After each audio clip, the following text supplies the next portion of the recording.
Husband যেটা income করবে সেটা তো ভালো হাজবেন্ড তো ওয়াইফের কাছেই এনে দিবে, এটাই তো নিয়ম নাকি। আমার ম্যাডাম, টুডে আর টুমোরো বর্ষা হয়তো পলিটিক্স করবেই টুডে আর টুমোরো। দেখেন, সিনেমা করে যেই টাকা নিয়েছি বা টিবিসি করে নিয়েছি, আমি কিন্তু সব টাকা ওর কাছেই দিয়ে দিয়েছি।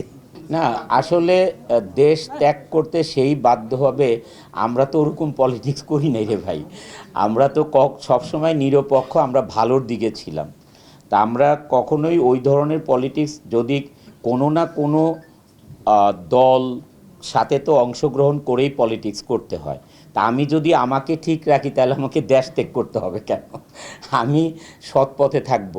আমরা তো এই যে এখন দেখি এনসিবির যে একজন নেতা আছে আমাদের, এই হাসনাত আবদুল্লাহ, ও তো একদম সরাসরি যেই কথাগুলো বলে এগুলো তো আপনাদের সবার সামনে আসে, যে কেউ চাঁদা তুলতে পারবা না, কেউ এটা করতে পারবা না, একদম সামনাসামনি বলে। তো এই যে সৎ পথে থেকেও তো নেতৃত্ব দেওয়া যায়। তো এই ধরনের নেতৃত্ব দিলে তো আমার তো মনে হয় না জনগণ তাকে দেশ থেকে তাড়িয়ে দিবে। তো এটা হচ্ছে আমার বক্তব্য আর কি। আমি যদি সৎ থাকি তাহলে জনগণ তো জানেই যে আমি একজন সৎ মানুষ, তাহলে দেশ থেকে তাড়ানোর কোনো কথা না। টুডে আর টুমোরো বর্ষা হয়তো পলিটিক্স করবেই টুডে আর টুমোরো। দেখেন, কারণ সে নেত্রী হিসাবে ভালো, তার অ্যাডমিনিস্ট্রেশন ভালো। হ্যাঁ, নেত্রী করার পরে মনে হয়েছে, প্লাস এই এতগুলি বৎসর একসাথে তার যে মানে অ্যাটিটিউড, বিহেভ, ক্যারেক্টার, মানুষের সাথে মিশা, সে যখন গ্রামে যায় কল্পনা করতে পারবেন না, 8 ঘন্টা 9 ঘন্টা পর্যন্ত, মানে সকালে দাঁড়ায় একদম বিকাল পর্যন্ত দাঁড়ায়, নিজের হাতে ইয়ে করে, মানে সাহায্য করে। মানে আমরা আছি না, আপনাদের সামনে কয়েকজনকে দিয়ে দিলাম চলে গেলাম, সেটা করে না। ইভেন দো স্কুলের ব্যাগ আছে না, আর বাচ্চারা নিয়ে যায়, এই ব্যাগ পিছনে নিয়ে ওইটার মধ্যে টাকা নিয়ে নিজের হাতে বিলাম, মানে নিজে 6 ঘন্টা 7 ঘন্টা 8 ঘন্টা পর্যন্ত দাঁড়ায় দাঁড়ায়। তে ধৈর্য আছে, দেশ সেবা করার মতো ধৈর্য আছে তার ভিতরে, ইনশাল্লাহ করতে পারবে। আমি তার কাজ কাম ভালো লাগে, কারণ হি ইজ ভেরি ট্রান্সপারেন্ট, কাজ ভালো লাগে। আমি এটা দেখেছি, যেটা সত্যি কথা এটা আমরা সবার সামনেই বলতে পারবো, কারণ এটা তো আর লুকানো জিনিস না। সবসময় ফেসবুক, ইউটিউব সব জায়গায় প্রচার হচ্ছে তার, এটা আপনাদের মাধ্যমেই প্রচার হচ্ছে, আমরা দেখছি। নেত্রী হলে গলা অনেক জোরে বানাইতে হবে না? জি না, যখন নেত্রীদা লিডার দেখবেন তখন দেখবেন এত জোরে কথা আমি পুরো সিনেমাতেই বলিনি, মানে ঘটনাটা পুরো উল্টে যাবে যখন সিনেমা হলে যাবেন এই আর কি। না আসলে ও মজা করে বলে, সবসময়ই বলে শুরু থেকেই, যখন থেকে নেত্রীর সিনেমার গল্প লিখে। আর এই সিনেমার গল্পটা আসলে হঠাৎ করে সে একটা সিনেমা দেখছে, দেখার পরে আমাকে বলতেছে এই আমি একটা সিনেমা দেখেছি, আমার মাথায় একটা গল্প এখন ঘুরতেছে, কি করা যায়, আমি তোমাকে নেত্রী বানাবো, দেন সিনেমাটা করব।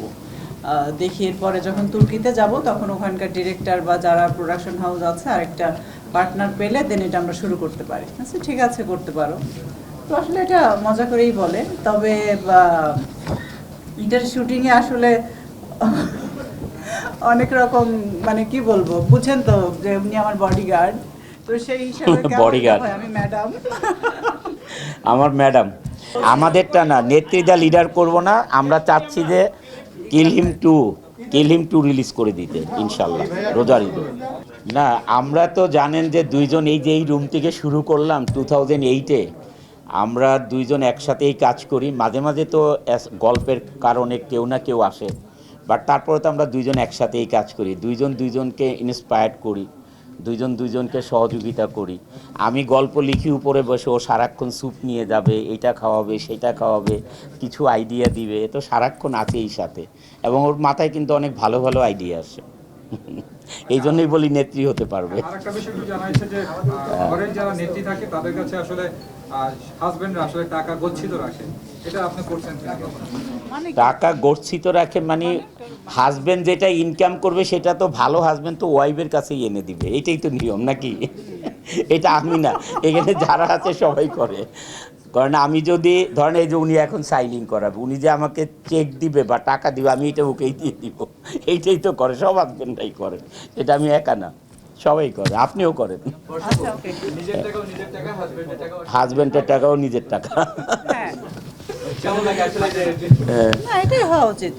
না, আমি আসলে সিনেমা করে যেই টাকা নিয়েছি বা টিবিসি করে নিয়েছি, আমি কিন্তু সব টাকা ওর কাছেই দিয়ে দিয়েছি।